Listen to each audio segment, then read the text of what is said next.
Retribution. Retribution.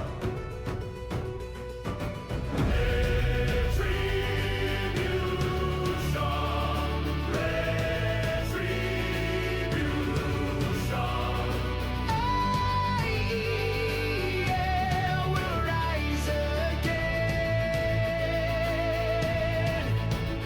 from the ashes, forged in flame, glory carved into our name.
What's up, and welcome back, fellow Siege spectators and players. Retribution.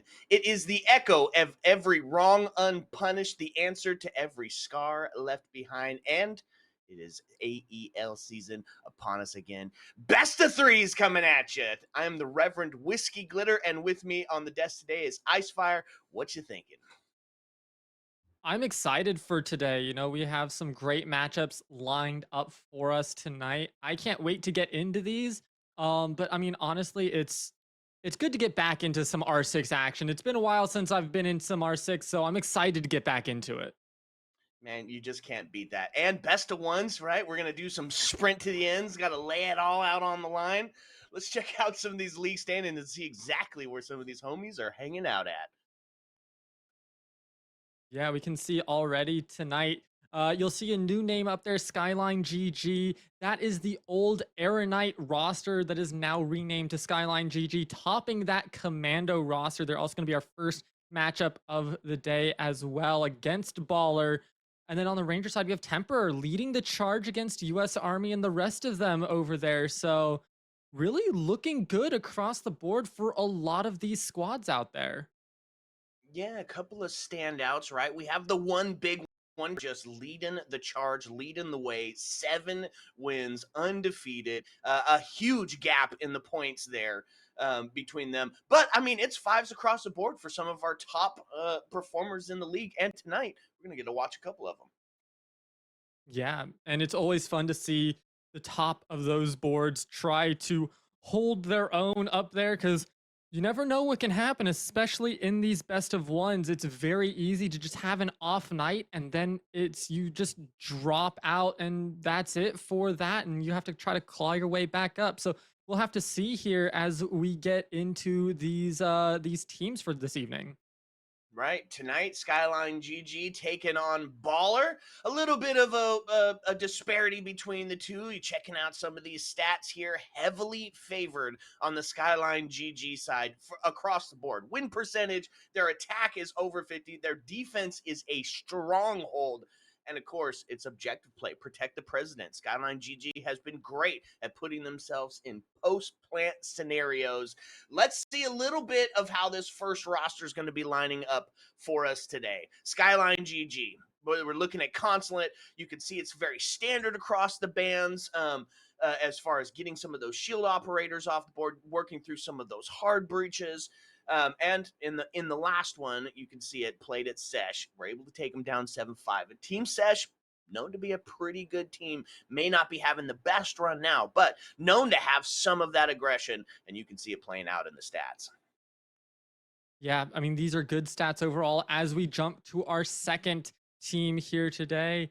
Or actually, we're going to look at the lineup here. My bad. It's going to be Regrets, Cirx, Kara, Kixa, and Kinzo. I mean, those are some pretty high numbers and some pretty good survivability rates as well. Those are really what stand out to me. Those kills and survivabilities, those are something that we're going to have to keep an eye on. If Skyline can keep up that kind of level of play, it's going to be a tough night for the Ballers. Yeah, absolutely. And then moving on to the second Baller. Featured this group several times on the Siege Double Shot. They've got some fight. They've got some gumption. It just hasn't been quite going their way yet, right? We're 0-2 on Consulate.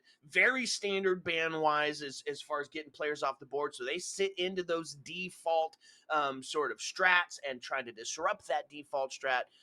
Their last match took that L. It was a 7-4. We're hoping to see something a little bit different today. Quick look at the roster. We'll get a quick look at the map bands, and then we're going to get into this one. It looks like they have a new player up there, and Gaba hasn't played a single round here in the AEL, but everybody else has some decent, score lines. They're respectable, especially for like Jorgoku, who has, a decent, KD, Sierra and Gug as well. They both can hold their, all three of them can hold their own. It's just not quite enough to get them over that finish line and get those dubs that they need. But now that we've been through that, we got to take a look at the maps.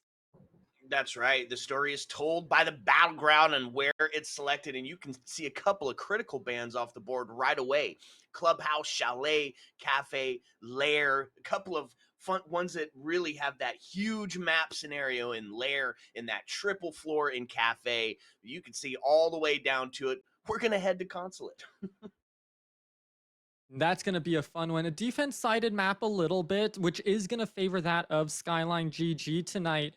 But it's one of these that you do have to be on point, because any overstep in those moments can lead to absolute disaster for your team. And as we are about ready to jump into game, I'm going to be honest here, for predictions wise, I'm going to lean a little bit towards Skyline, just because of that defensive kind of lean that they have in their statistics and how well they're able to play around their objective game. You ain't joking. 66% on their defensive, I mean, is huge, and it overlaps the attacking percentage of the other side. This is going to be a David versus Goliath battle here. And Consulate, the place for this battle to happen, could be pretty difficult to get into. We have Baller starting on the attack. This is a defensive-sided map. So, yeah, bit of an uphill climb. I expect we're going to see some early aggression here from Skyline.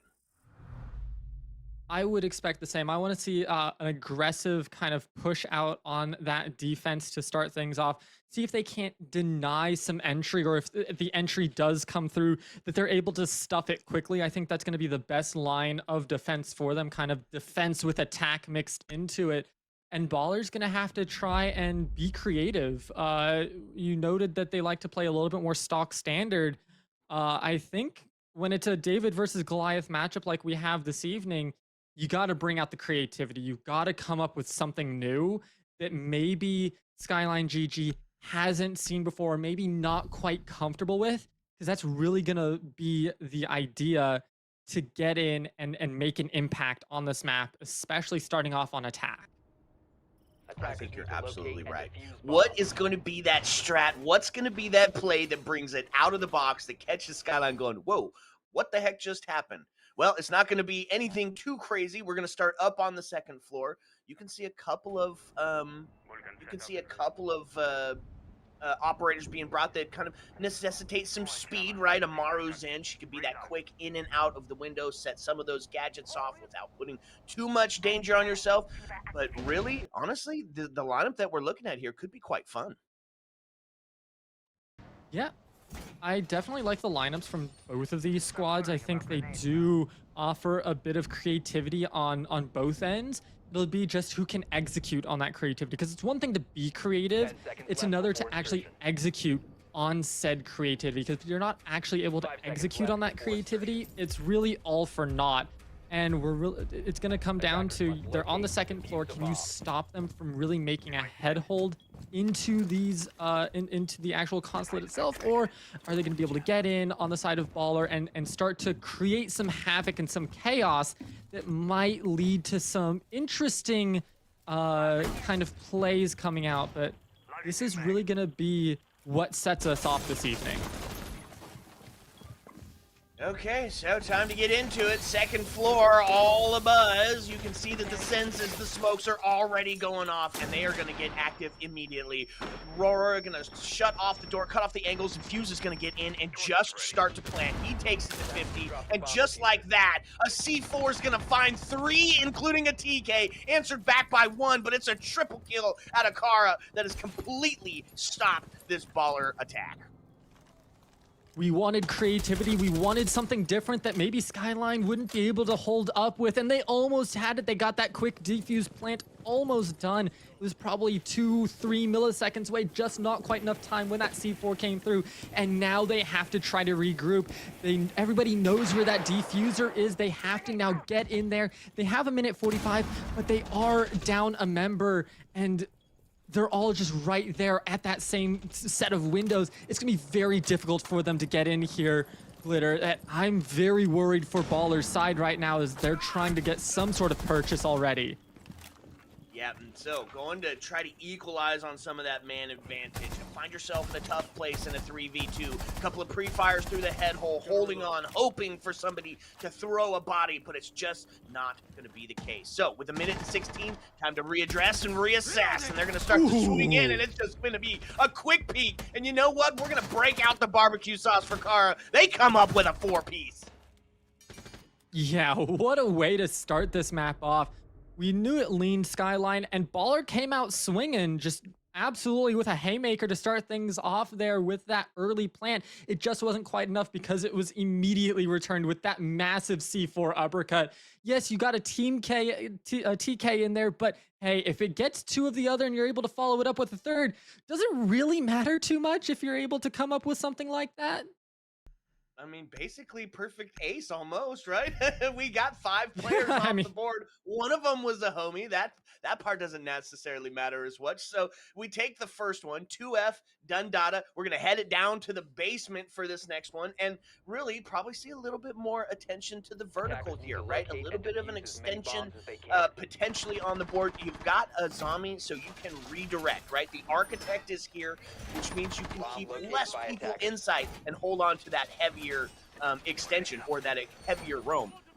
For that, we are going to yeah, see Solus, and they are going to be rocking that shotty. that's gonna be. This does have some close quarters engagements that we can get through here that could really kind of play into that power stance that they can use that with. The biggest thing is, like 10 you said, the seconds vertical. remaining. Is Baller actually gonna be able to play with verticals, or are they gonna struggle a little bit? We saw that they were kind of one-dimensional in the last round. And it seems like so far, if they're able to come up with some verticality, it might do them some good, but they're gonna struggle with it, especially because we can see that Skyline's taking an aggressive start to this defensive posture.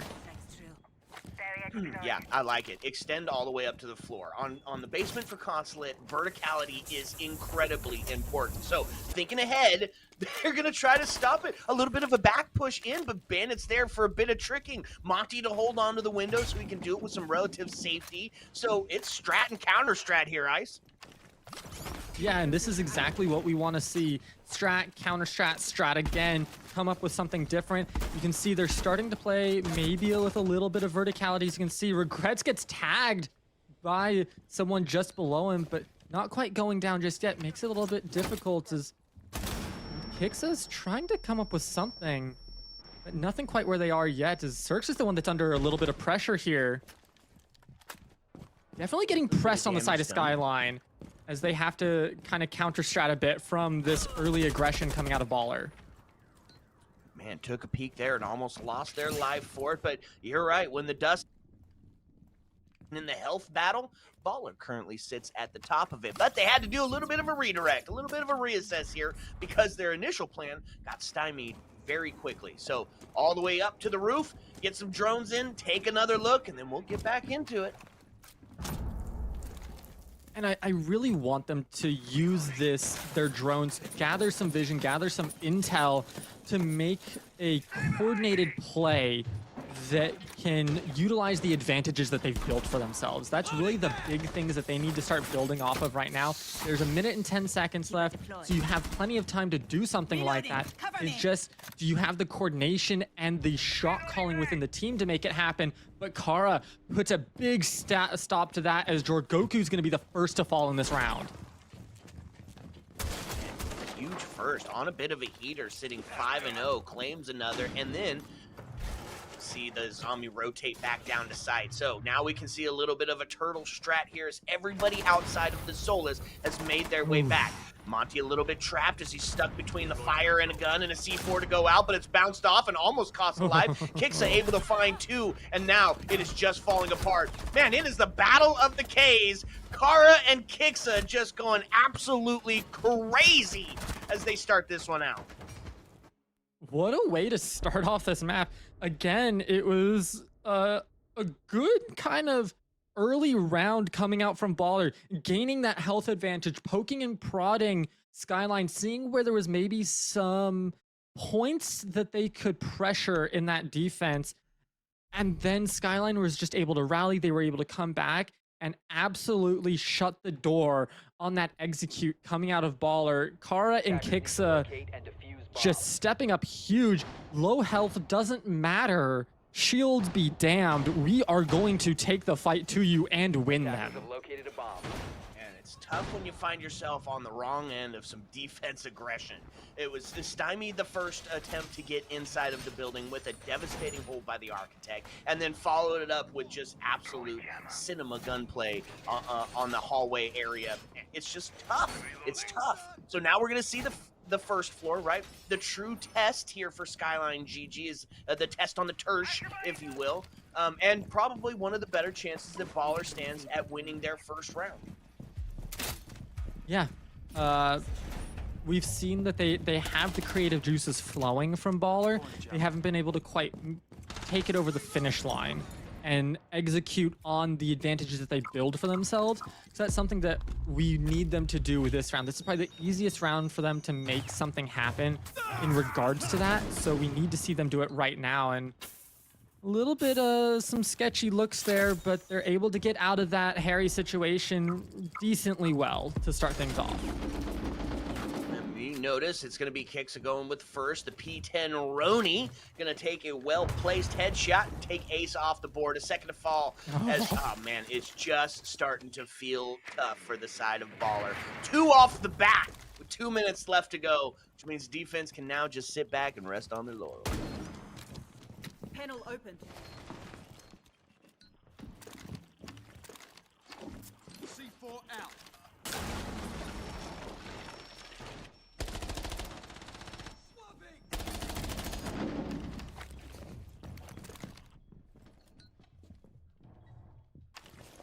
That's the beauty into this.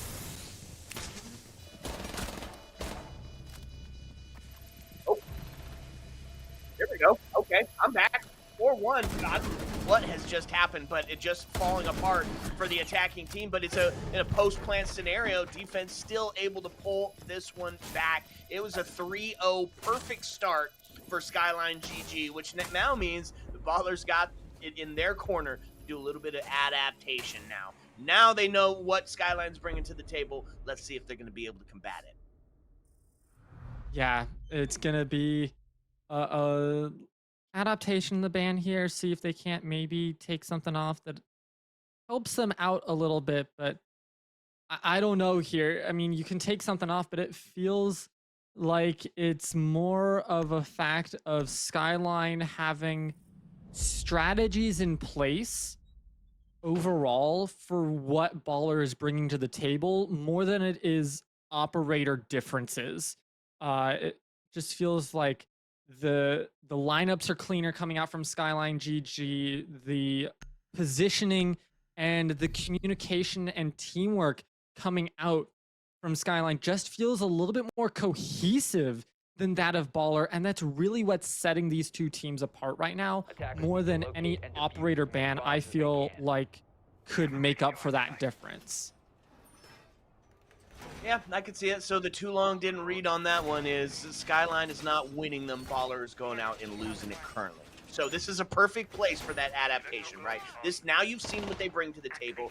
Now you can do something a little bit different, and you can see the switch up here on the side of the attack as well, as we're seeing Deimos being brought out, right? A little bit more attention and investment into catching out those roamers. Specifically, we're going to be looking for Regrets, right? They're not had a huge impact on the game so far at 0-1, but that time waste has been insane. Alarm online. So looking to try to probably take them and the Legion off the board. We'll see if that's the part that works. You can see already Icy Nut taking a little bit of damage early in this round, but I mean, come on, Kara, popping their head out, finding the leader and Jorgoku, the top of that squad, just saying, nope, you guys aren't a Hydra, we cut the head, and that's really gonna be it for y'all, because that is what Kara felt like doing. Absolutely stifling just an early, walk up to the building. Typically, you don't see that kind of stuff happening. That usually is a punishment that you see from someone on the defense. Crazy things coming out today. Yeah, and it does a couple of things, Ice, right? When you get a well-placed run out, it doesn't just get you the man advantage, which is huge. It doesn't just put yourself in a better position man advantage-wise, but it gets into their head, right? Kix is able to find one off the board. Now that ghost pressure is there. Now when you're coming up to the building, you've got to look at every single door and every window because the potential for death to be behind it is absolutely huge. Deimos with a couple of shots, not quite able to find one just yet as Kix is reduced to a low HP scenario. Gets away with their life. They needed that one. Yeah, that's gonna be a huge help to them. That really limits Kix's potential for any runouts, any peaks, or anything of that nature. As you can see, finally Gabba does find Kixa, shuts them down, takes them off the board. One of these mainstays that has really been wreaking havoc across this squad. Baller's able to finally say, no, no, no, we're not gonna let you do that anymore. But there's still Kara, there's still Cirques that have just absolutely running rampant, and Regrets finally putting themselves on the board with a kill, taking down Guggerton there. Huge pickup. Huge. Yeah, that was the tough one.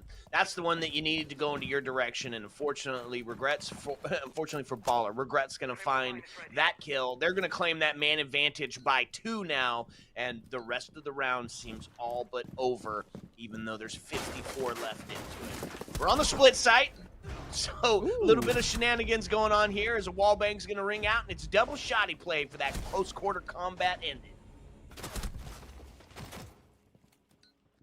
Just not quite enough in the tank. It always comes down to Baller has some interesting things at the start of the round. That round was a little bit rough for him because of that early run out that we're looking at right now with Kara. Regrets also finding that kill that really shut down that execute that was about to come through. So now for the side of Baller, it's really come down to it's do or die here because you really don't have a lot left in the tank. When it comes to creativity, and we know that they have it, we've seen it. It's more transitioning it from the early to the mid to the late round scenarios that they're just not quite capable of doing yet because they're getting picked off early, because Kara, because Kix are finding these early moments in these rounds that are taking out key pieces. It really leaves Baller in a lurch where they're just not able to really put something cohesive together. And now they're starting to struggle, and they're starting to have to take it slower, which isn't always in their favor. 10 seconds to go. We talk WinCon here, right? You need to get Kara off the board. Kara's just on an absolute heater, has yet to see death. 8-0, a perfect start, averaging 2 kills per round. That has got to be the first win con. You've got to find a way to kill Kara. And since they're on the smoke, they're going to be the late round player here. They're going to have that area denial, which means you're going to have to see them after you've made it through the first couple of lines of defense, those first couple layers that SkylineGG has already got set up. Clash in the admin area to stop any of that site overtake. We'll see if they've got something in the tank for it. There is a Blackbeard. We can put a little shield on shield action here. You know, sometimes you want to fight a shield with a shield and have a little bit of fun with it because you have this kind of lead, you get to have those moments. But good usage here to make something happen. As it does take down that portable shield there, the portable wall, so good usage of that to also force out of position. I would have wished someone could have maybe gotten in or something like that to maybe punish the movement and that force out of position, but unfortunately not. They're just going to clear out a little bit of that utility that was in that area instead. And going to go for another one as well. That Razor Wire actually putting in a lot of work. Yeah, absolutely. One of the great parts about Floors is getting rid of all that extension util. Kicks a good for another as they just continue that reign of terror. That's going to be first off the board, and unfortunately is going to mean Lion can't buy themselves a kill inside of 5 at the moment. So body balance is tipped into the hands of Skyline, as all they got to do is really just start to hold on here. Yeah, Skyline can kind of just play the time game here, sit back, wait for Baller to make the mistakes, to over-aggress, to overextend a bit into unsafe scenarios that allows Skyline to punish.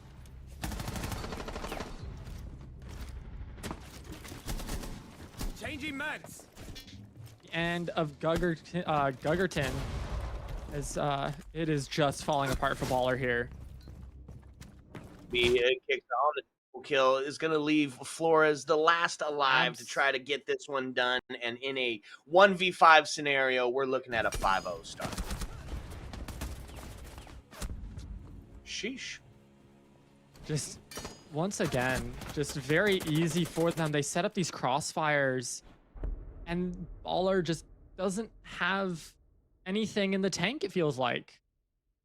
I mean, at this point, it's kind of hard to look at it just because of those. It's 5-0. Baller has kind of done everything they can to make something happen, and Skyline just has a read on it. It doesn't matter what it is, what it looks like. Skyline is there, ready and waiting. They stop the entry into the building.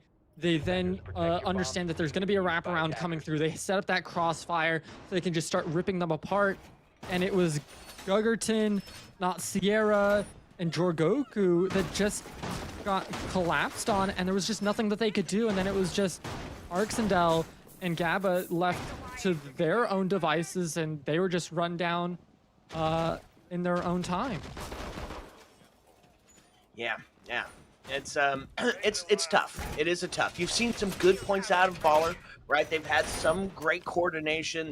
They're hitting some of these, what I'd like to call the Yali boxes when you're checking off on, right? There's certain things that you have to do to be able to put yourself in a position to get set up for a plant. Baller is checking off those boxes. They're just not necessarily doing it in order, and they're paying the price for it. Feeding ones is giving SkylineGG a buffet to just eat on, and because of that, they've taken it up 5-0 on the start, almost looking for a perfect half.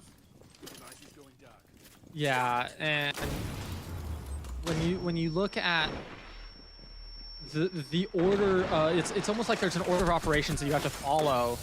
As once again, the setup is just so clean. Skyline understands what's going on. They're able to take down 2 already. Arxendel and Guggerton absolutely getting collapsed on with this entry. There's just so little that Baller has now. They have Jorgoku, Sierra, and Gabba to try to push in. They need to find a different entry point because this one should be covered very heavily at this point.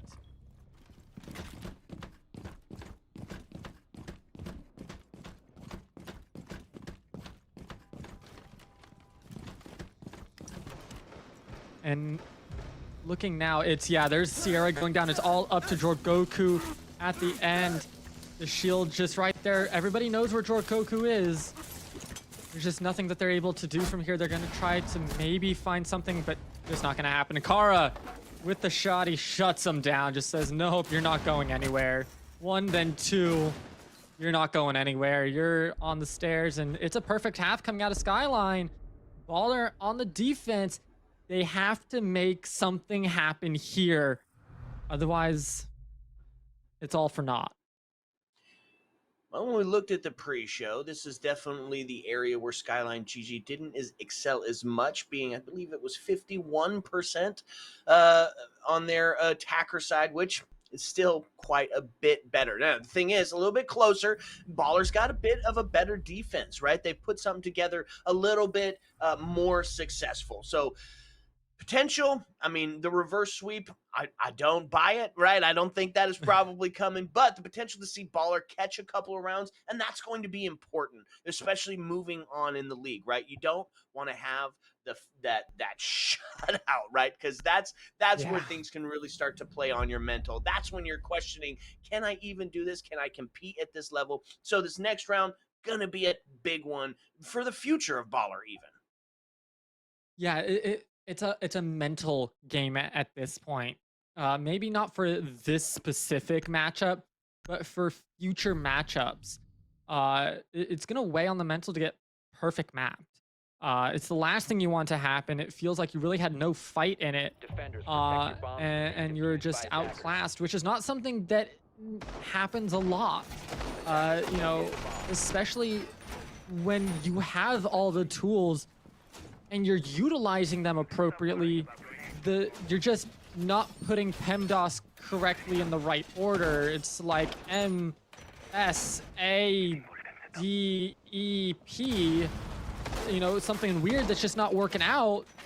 When you put it all in the right order, it works. That's what they need to work on. And if they're able to do that, especially on defense, then they're starting to cook with something because they have what it takes. It's just finally getting it across.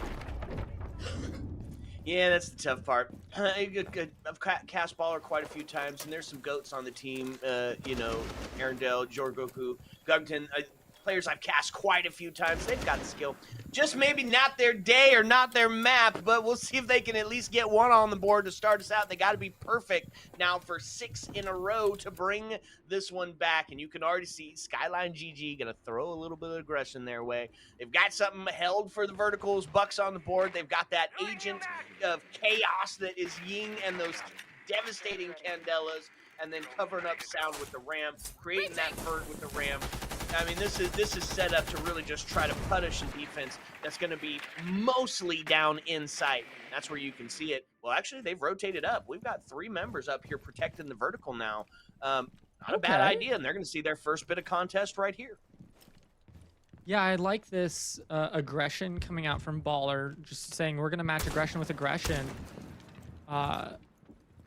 Now, they have to win these ones. They have to win first contact here on Baller, or else it'll fall apart very, very quickly. That is really what we have to keep our eye on here. If at any point they start to slip and fall, it's going to be a slide at that point. Going for a full top-down clear here as they're making sure that they don't have anybody up on the second floor, and they don't, and look at that. No way. Regret's gonna find one. That's gonna be a tough one. That's a C4 off the board. As Mira, while able to get the Miras down, unfortunately loses their life and can't be part of the gunplay. So, main advantage and that body balance is tipped, and there we go. The kicks goes down, Sex goes down, and what a huge bit of a play there. A nice double coming out, and that's going to take that man advantage into the hands of Baller and what's looking like their best chance to finally get their first one on the board. Yeah, it's up to Regrets and Icy here to try and make something happen. These two are the bottom frags right now. Almost caught out, not quite finding anything as Jorgoku is tagged. That's a C4 onto Regrets from Arxendel to make something happen. Huge play there. Huge save, and that's going to secure the round for him as Jorgoku peeks out and finally nabs that last kill. Huge round coming out from Ballers. Okay, you took the first step. You did it, right? You got one on the board. Now you know that the God Kings can bleed, which means might have a chance of getting in here a couple more rounds. Like we said, got to be perfect for 6. Well, they find one. Now it's time to get it done up on the second floor. Yeah, this is probably the hardest one for Baller here. They had to play with a lot of verticality on the side of SkylineGG. In that last one, it was probably the hardest entry for them into sight. And so now, with it being on second floor, this is going to be the hard one for Baller. They're able to defend here. The run could start to be real. We got a little hopium then coming back into chat if they're able to defend here. But again, they have to be perfect, and it's an uphill battle. Well, one of the things that I can tell you that I like seeing coming out of Baller early on here is they're going to put some attention on to punishing, not paying attention.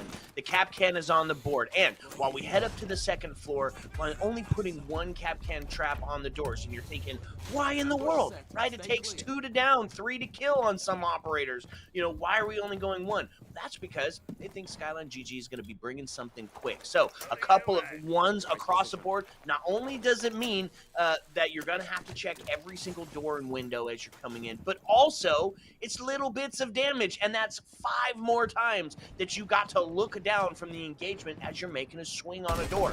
So it's really just about stalling them out and punishing that aggression. And you can see with the Ying and the sends on the board, they're looking to send in some of that aggression. Yeah, absolutely. Every little bit of damage helps to try and make some of these downs happen quicker, because the TTK here is fast and you have to be on top of your game.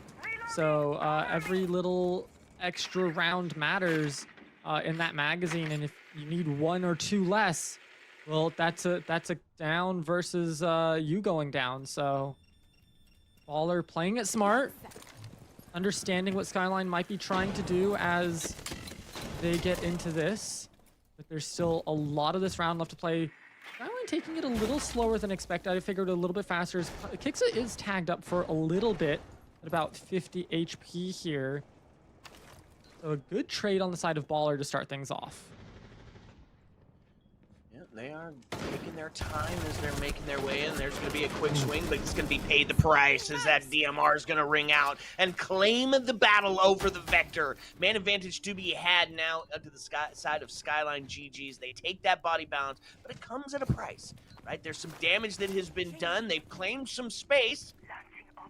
Now it's a couple of low health scenarios for a couple of these players. That's going to be the Dokkaebi call going off, trying to suss out where the heck they're sitting. More damage done onto the side of the attack, and they're going to get the down as Kara goes down. That was WinCon 1 met as the pistol pops and the body drops. Now puts us into a 4-4. Sends Gadget out as they're starting to take up some of that space, and a little bit more damage done onto the Nomad, but Regrets able to take it. Now, man advantage back into the hands of SkylineGG as they're looking to close this one out. Kixa finds one onto Guggerton, now into a 4v2. It's all falling apart. It's all going downhill. One they were able to claim. Plant starting to find themselves put down in a post-plant scenario. Cirque's able to claim one, 4v1, and that's going to do it. It's too little. It's too late. SkylineGG is going to take this one, and they're going to do it dramatically. Yeah, that is the ending that Skyline wanted. They wanted something decisive to close this out, show that it was just a little bit of a slip up coming out on that last round. They came out swinging and made sure that they left a statement on this game to close it out, and that's exactly what they did. Kixa topping that leaderboard by quite a wide margin. But I mean, what a way to start this evening off, with Skyline taking a 7-1 victory over Baller in a pretty dominant fashion here. No one getting a positive KDA on the side of Baller. They just never had a chance in most of these rounds to even get a foothold before Skyline was on top of them. Yeah, it was just a devastating situation. Baller just couldn't hit the shots tonight, right? And you could tell that survivability on the side of SkylineGG's nothing below a 50%. So it's just an absolutely devastating round. It was a 7-1 start. We got a couple more best of threes coming your way, so stick around because we're going to be right back.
What's up, and welcome back, fellow Siege spectators and players. Well, match one was a bit one-sided, but this next one promises to be a back-and-forth banger. I am the Reverend Whiskey Glitter, and still with me on the desk, Icefire. Man, that first one was tough.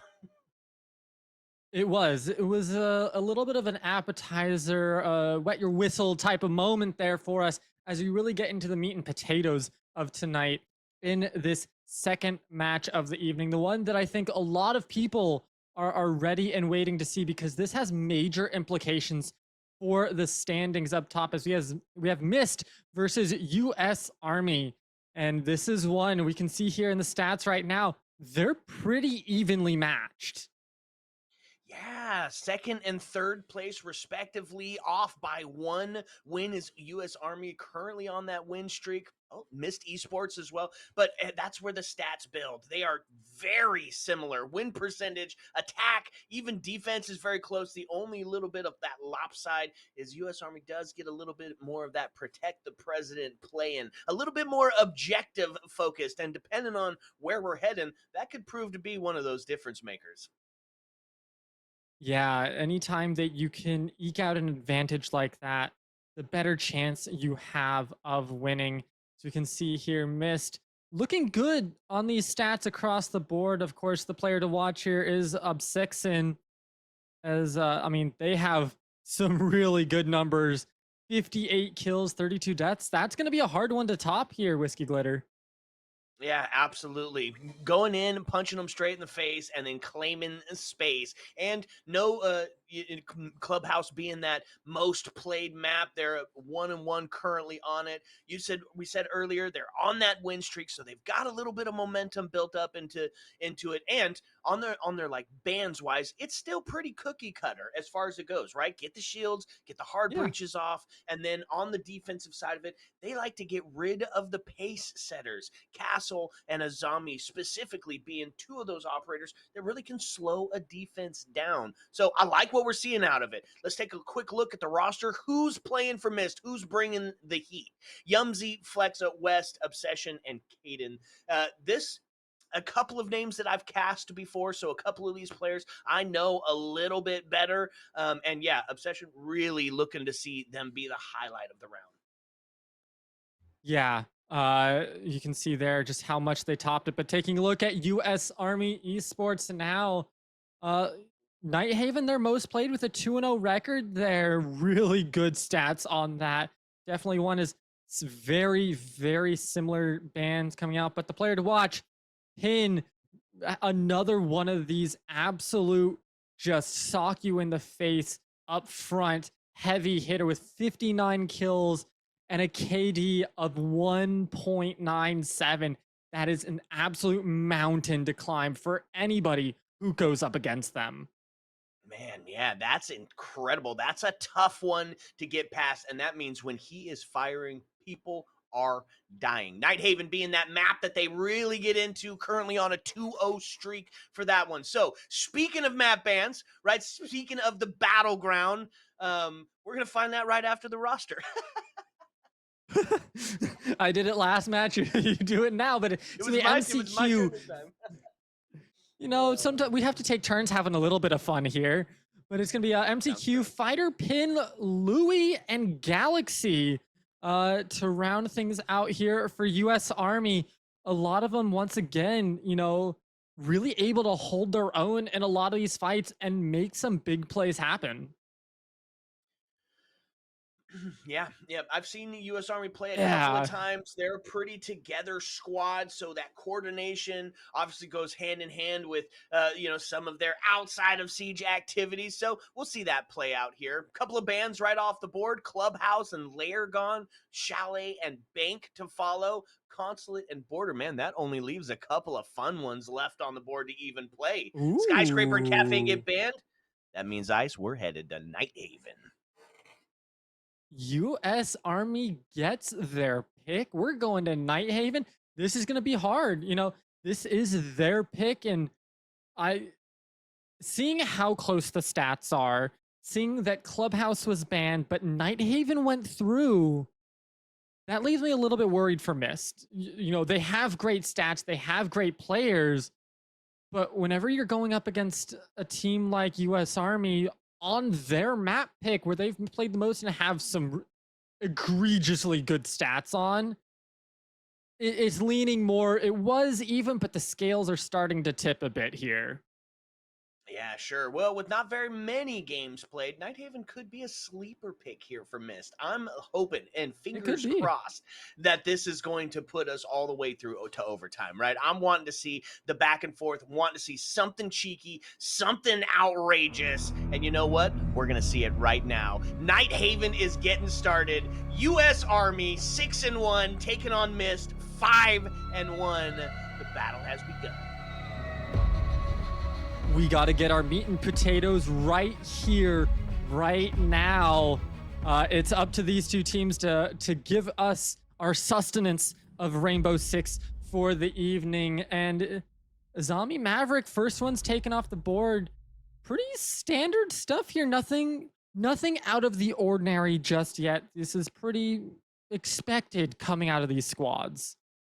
Yeah, a zombie great for holding on to that space inside of sight, that extension onto catwalk, and that pace setter. We've already seen that they don't want to deal with it. They get her off the board. Maverick, almost essential for some of that double breaching capabilities, so they're going to take him down as well. On the second part of it, Tuberau and Blackbeard to follow. This is probably one of the maps, and I'm coming up on like my 1000th map cast or something. Nighthaven specifically seems to be a Tuberau rich target ban area. He's just so good at denying entry, at setting the pace against players that you just see him banned out all the time, and that's going to be the same here. Attackers need to locate and defuse bombs. Yep. Sometimes you just say, you know what, we like them too, but we can't afford to let that through because it's potentially just too damaging. So they're going to say, nope, none of that's going to come out. Instead, it's going to be here. Mist starting off on the attack. Army on defense here this evening. And we'll have to wait and see exactly how Army wants to play this. But I want to see a little bit more of a conservative defense coming out than what we saw out of our last two teams here. Because the stats are a little bit more skewed even, this is really where you want to play the mind games a little bit and wait for the attackers to make the mistake, because they're the ones that are on the timer that they have to be really pushing in and playing against. It's not just 5 members of the team. You also have that timer to worry about. So let them push in, make that mistake, and punish there. And that's when you can really land a good sucker punch on them. There's no way.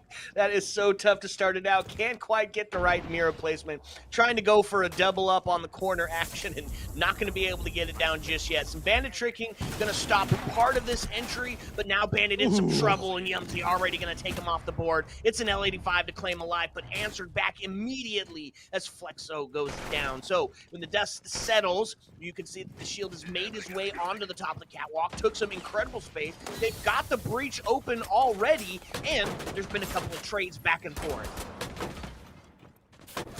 Trades back and forth, but it's not going to matter as the fighter just picks up 2, looking for the third, not quite having it, knows where they are, is trying to just pixel peek it. Not quite going to make that happen, as it's all down to Yumsy and Kidblade here, as it is rough indeed. Not only finding a little bit of damage onto Louis, but Yumsy's going to drop, and Fighter looking for their 4th here this evening to start things off.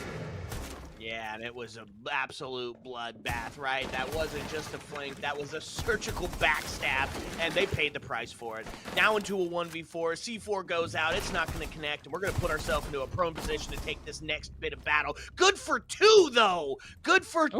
As now this looks a little bit more winnable. Minute and 17 left on the board, Legion in a low health scenario, and yes, the holds are there, the angles are had, and the cams are pinging location for sure, but a 1v2 is a lot more winnable situation than the 1v4 he was definitely set up against. Yeah, this is really his time to shine. Kidblade coming up strong, is gonna find no one just yet, taking down to the slimmest of margins of health. Has to find heads from here on out, and it's not gonna happen, as Louis shuts that down, says no 1v2 for you. You picked up 2, and that's all you're gonna get. This round is ours. What a quick one, right? It started out with a typical hold, and then was just absolutely slamboed as the collapse onto some pretty key areas just devastated the attack side. So they win the top floor. We're going to take it down to basement. And you could play basement a couple of different ways, Ice, right? We see like Attackers need to attacker side. I locate mean, and defuse as many you bombs as can they see can. them bring a hard breach and do all of the normal stuff, open up the walls, take a little bit of vertical, set yourself up for a plant, or you can negate that completely. Forgo your hard breach, go completely vertical with a couple of peeks down the stairs and maybe some plants plants in that default style. There's a lot of ways that you can do this. It really is going to depend on what the defense is bringing to the table. One of the things that we can see that I love already, Ice, they're bringing along the castle. We're going to see some extension up top. I like that a 10 lot. I seconds think the verticality and the space taking that can bring, especially here, is very useful, especially for these quick hit trades that we saw in that last round. This could be the difference maker here for at least this round to kind of piece it back a little bit and say, okay, let's hold our breath and see what we really are bringing to the table. Is last one it was, a warm-up round, but early stage of this round, still a little bit of setup, a little bit of feeling out of these two squads as rounds are traded back and forth up top, but nothing quite landing just yet. Gotta hit the camera though. Yep, we got to get that cam off the board. Intel creates those opportunities, gains those inches, and their hold all the way up on the second floor, right? We are fully extended. Only one person sitting down on site. Pin, you called his name out in the pre-show. Well, he's going to find himself some pixel peaking perfection. They claim one. Flexo goes down as well. So a couple of trades back and forth. They've still got a huge investment in the roam game here, Ice. They do, and could pay off, but it's a risky business to have right now, as those 1-for-1 trades did go through, but there's still a lot that can happen as there's little bits happening all over, as there's small engagements, but nothing quite substantial yet that'll really blow this round open. But we could potentially see that happen in just a few seconds here. There it is. West takes Louis off the board. They've claimed the second floor and the man advantage, now pushing down onto the first, having only Bandit still up there to put the pressure on. I'm going to try to suss one of them out. It's the Scopos, but Pin's already rotated back down to Nano. So their scan is going to be all for naught. At least they know that they've got most of the top floor done. Opening up some of these other engagement paths. Bandit looking to try to catch one off guard. Get that man advantage equalized. Yeah, it does get a little bit of intel from that drone, but not quite enough just yet to make a full play happen. But looking to see if they can't do something close there on these moments. Does find one, but it's going to be off screen as they're just collapsing on him at this point. Galaxy holding 2, finally able to get found out, but it's still just so much, and it's going to be a trade at the end. Finally, it just blew wide open. Galaxy was holding 2 for so long that it allowed the rotates to come through and finally close it out for Army. What an ending to that round. Yeah, when you don't have eyes on the last person, when you don't know that a roam game is still present and dangerous, well, you get death from above, and that's exactly what happened. It was a 3-piece hatch drop. Your homies get taken off the board. You find 1, maybe 2, and then death from above. The verticality takes over. U.S. Army good for 2, and now it's onto the test on the Tersh. Now, this is a little bit controversial, right? When you're getting onto the tertiary, there's some set ones that people are going to go to, and statistically speaking, we're seeing U.S. Army pick the worst of the 2 at the moment. It's got a lot of soft breach, a lot of vertical. You only have to take a small bit of that vertical space to get in and make a plant off the window, or push in through drop through the freezer and make a plant in kitchen area. So they picked a bit of the harder one. We'll see what they're cooking up 10 for this. seconds left before insertion. Yeah, definitely wanting to flex a little bit maybe by picking the statistically harder one, but now they're looking for a potential run out here. Now this is something a little bit on the ballsy side. Trying to make that, get that hatch locked down. Definitely something you don't see every day. Well, you see it a lot in ranked, right? And there isn't a way for you to get killed while you're running out for that. So as long as you got some speed, you can solidify that hatch. It's going to make any sort of getting into that vertical just a little bit harder. You got to expend some resources to do so. They've got some can openers, which is a good thing because it takes 2 Selma charges to open up a hatch. You don't want to waste that, especially when you still got the wall. Look at that. Mirror comes out, location revealed. They go to try to take a couple of quick swings, but they're not rewarded just yet. Get some action from behind. They still haven't made him off the board. A little bit of foot shots, but Fighter's still staying alive. The rotate out and around. He's looking for the cross set up. Mirror in a bit of trouble right here. There's no way that you're allowed to do that. There's no way that you allow him to sit here and claim 2 of you, going for a third. A C4 comes out. He's going to hold that aggression, a swing through the window. But as the smokes come out, now the damage done, they're still going to try to put the pressure on because you have to. You have to claim the space up here. You have to push them off. And now the buddy system's in play because Galaxy's here to say hello as well.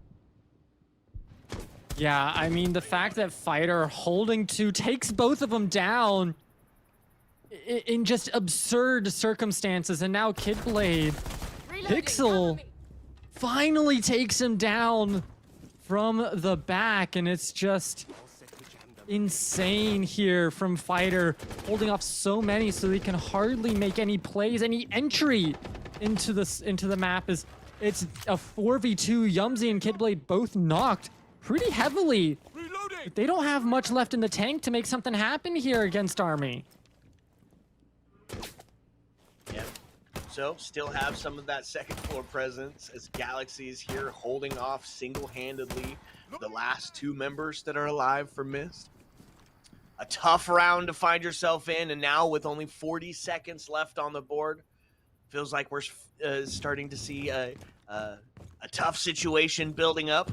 You got 4 to get through and not enough time to get it done. Fighter, even in death, will be the hero of this round. Yumzy to 5-1 as the LA5 is finally able to claim Galaxy off the board, which means they've claimed that second floor presence now, Ice. That will help them in terms of getting the foothold that they need. Now it's all about executing from this position. You can get the position and then it's moving from that position, but with so little time left, it's now or never, and it's just not enough time. Army takes it on time as they just didn't move fast enough. Okay. Insane work. Insane. We're kind of seeing a little bit in the comp scene, Ice, is the rise of the offsite, right? We've seen a little bit of bar stage being played. Lately on the Siege double shot, we saw customs being used on border, and now kitchen being used on Nighthaven. I love that we live in an era where the offsite is something that's not only possible, but fun. That was a fun round to watch. Yeah. U.S. Army held it great, and now they're in a 3-0 position to start us out. Yeah, and it really came down to Fighter just sitting, holding that Attackers, angle, locate and defuse bomb. and then it was just an absolute tear through for taking 2 of them out in an absolutely what felt like illegal position that finally was punished a minute later, but every single second matters, and when you lose 2, then a third, yes, you finally got that position, but with so little time left, it's hard to do. So for Mist, it's all about picking up this pace. You have the keys to success. Now you have to put the keys into the lock and turn the lock to get that success. That's where they're faltering a little bit. That's where we need to see them step up now. Yeah, back to the basics, right? If you're pushing a 4v1, push them together. Don't feed the 1v1s. Don't let fighter just eat up on the top floor. But here's the good part, right? Yes, it was an 0-3 start. You're missed. You're feeling a little down in the dumps about it, but now you know exactly what they're bringing to the table. And barring some crazy changeup, you have basically got their strat for the second floor hold here. Now, they do replace a couple of players. We still have that area denial of smokes on the board. This time, instead of the Mira, you're going to be seeing the Fenrir being brought out. Why is that important? Well, because now that you think you know the strat, you're going to push it a little bit quicker. You're going to have a little bit of speed. And Fenrir, well, he's one to slow that process down. Yeah, and any chance you can slow that down, the better for Army. The big thing for Army right now is they've already kind of understood what Mist is trying to do these past few rounds. They've been able to hold some pretty aggressive angles, as well as force them to kind of time themselves. And the fact that's not happening is, once again, MCQ with an opening pick. This time onto Yumsy means that they're going to be on a very strong start here. And that's another one. This time Louis, who was on low health, just turns and finds an open Flexo. Yeah, that's no communication going on the side of the Mist. There's something is caught up in the comms. If you're getting killed down below, if you're getting shots being fired down towards that first, and you don't even look towards the window, that's a tough pick. Finally able to take Louis off the board as they stop the full bleeding, and a quick double is going to ring out as Obsession's able to find the head of Fighter. And that gets us equalized. Now, with a minute left, they're in a not too bad position to start to try to bring this round back around. Yeah, this is what they've been needing to do a little bit, but with less than a minute left on the clock, time is ticking, and they got to start moving these feet and getting into these sites and getting that diffuser planted. That's really where they've been struggling a lot, and Pin is ready and waiting for it. Finds West just right there, takes the rip, and says, "You're not getting in through this way. This is my hallway."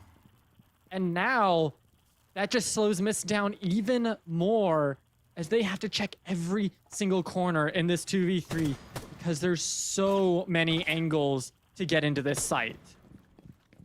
Yeah, and the bad part, what's the big no-no? That's a diffuser down. Diffuser is now cold, which means you have to frag out. It's 12 seconds. They're going to find one. They're going to find a second. All of a sudden, Galaxy's the last alive, and out of nowhere, Obsession's going to come in, claim a double, and say, you know what? We'd like a round, please. They take 2F. And good job on Mist for taking that round. I also have to lay some blame at US Army's feet there.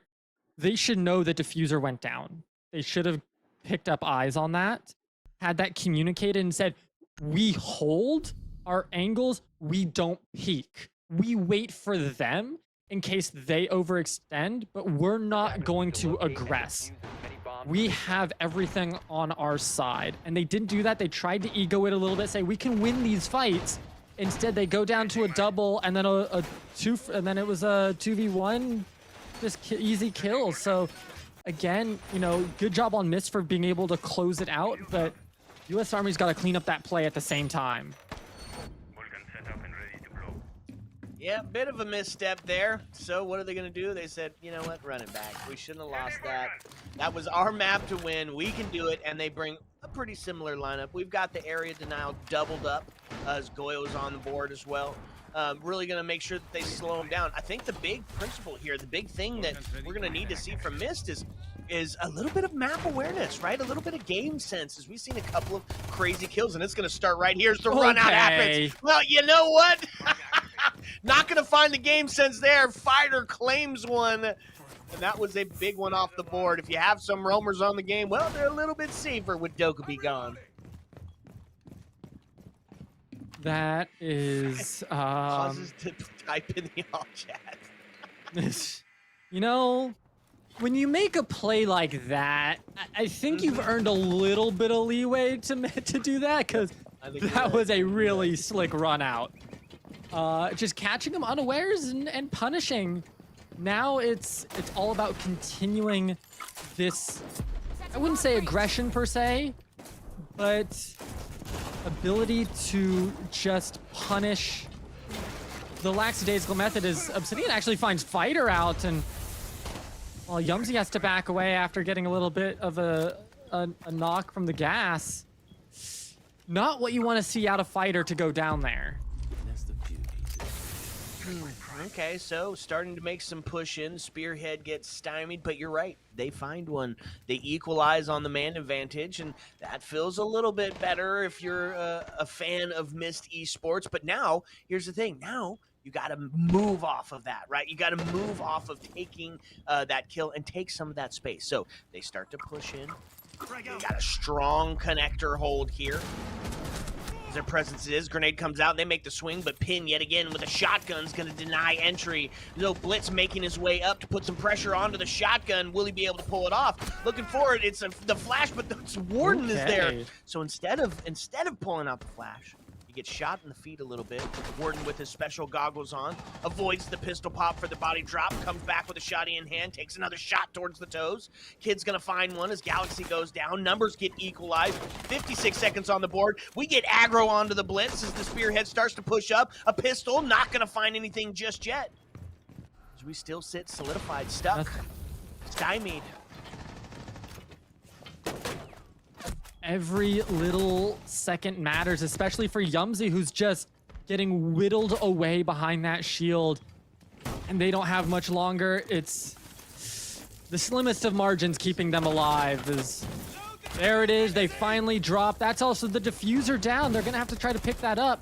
There just isn't anything left. It's West on the other side of the site trying to make a play happen. And they know where he is. The fight is starting, and it's going to go to Louis there. It was just an easy 180 for the team to then focus the other side. They dealt with the shield, and they dealt with the rest of the players.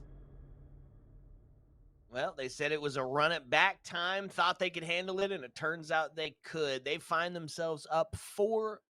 Now, we can see Nighthaven go a little bit both ways in what it favors for defense and attack, right? If you've got a well-put-together attack team, Nighthaven can be very attacker-sided. It's got some quick gaps that you're able to spot. It's a very big map, so space can be taken relatively easy.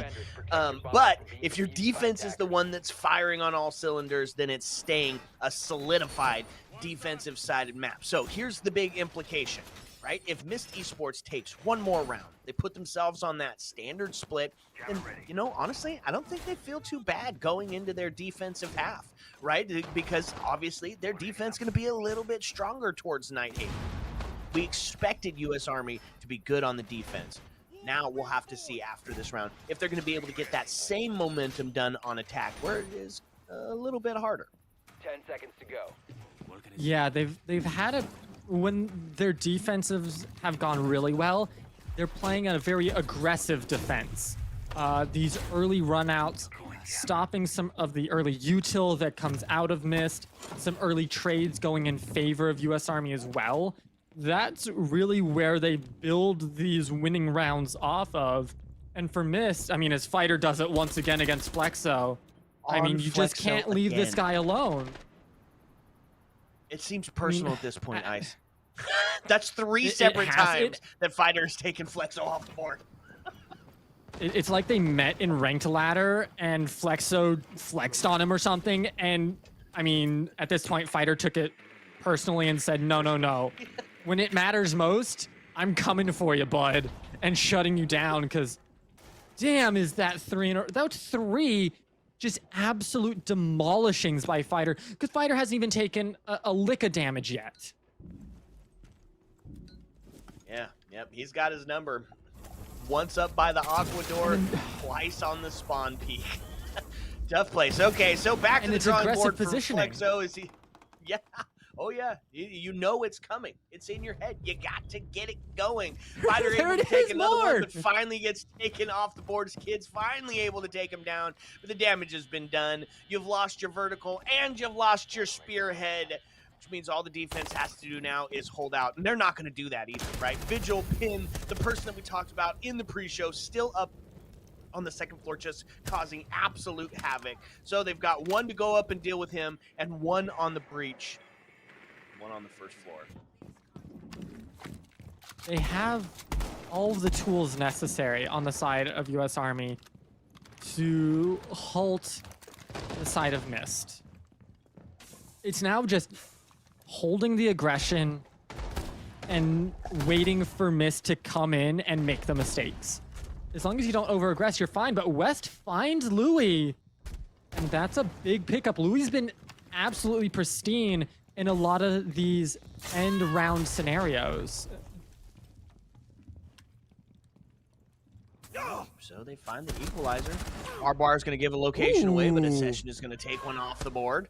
That's going to put us into a 3v2, 39 seconds, positioning themselves, posturing outside of sight for a potential default plant. A little bit better, but Obsession gets taken down off the board. He's down but not out, and they're going to confirm the kill, and Pin going to find one. So now, what they had the man advantage quickly dwindles down into a 1v2, a 1v1, an old-fashioned showdown. You have to find this round, and Pin's going to do it. They're going to claim the round, and they're going to claim that advantage going in onto the attacker side. That was an absolute... That was a close one. I think when the round started the way it did for Army, it felt like it was going to swing a lot more towards Army, especially with that double by Fighter before falling. Mist brought it back pretty heartily and almost had it, but it just wasn't quite enough at the end as Army was able to stifle it, shut it down, saying, hold on, no, this is us. We're gonna just settle in and be fine. They were able to get their lineups and get it done. So very well done to US Army, and for Mist, just almost there. Defense should be good for them though. Okay, 5-1 half. It's a little bit tough, right?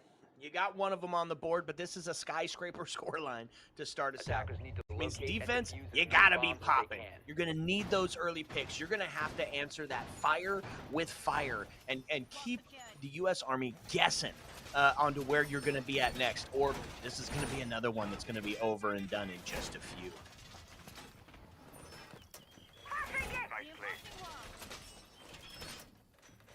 Okay, so who we bringing onto the board?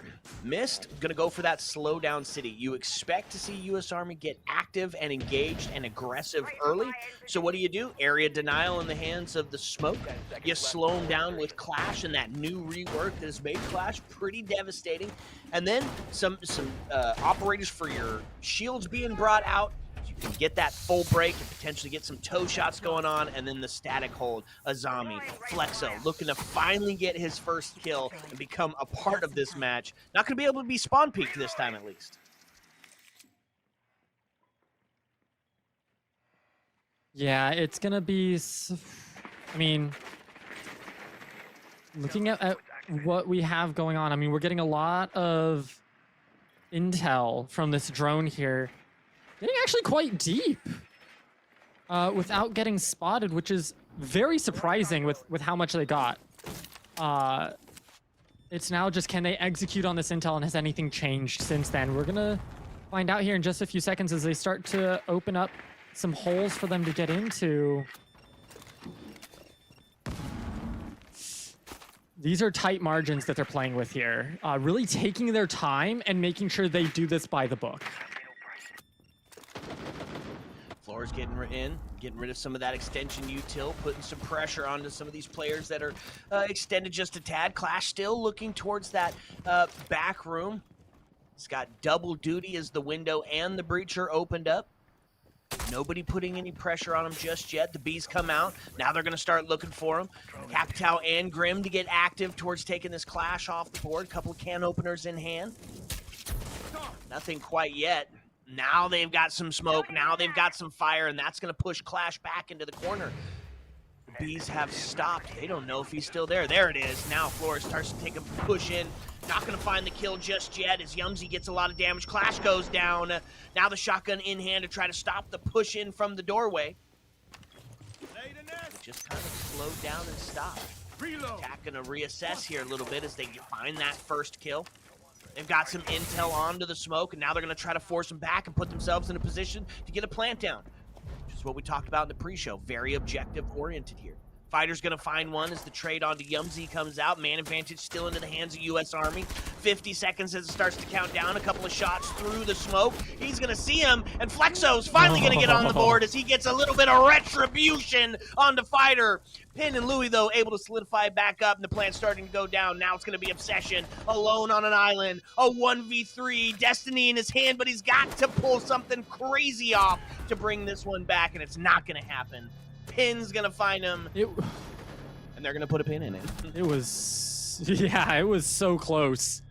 They were just able to barely eke it out, and it means that for the side of U.S. Army, they're one away.